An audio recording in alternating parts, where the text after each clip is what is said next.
الحمد لله يا ربي في الأراضي التونسية. الحمد لله يا ربي وصلت تو سالم الحمد لله.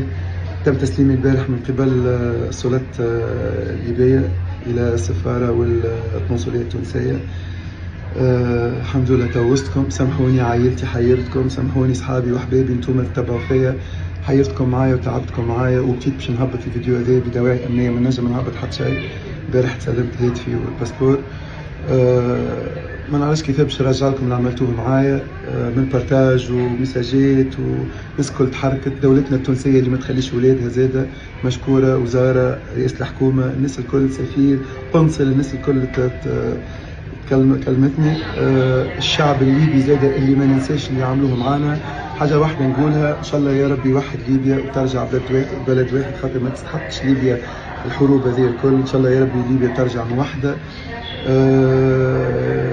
قافلة الصمود ان شاء الله ربي. والله تعبوا برشا. الحمد لله رجال ونساء، فخر للعالم الكل.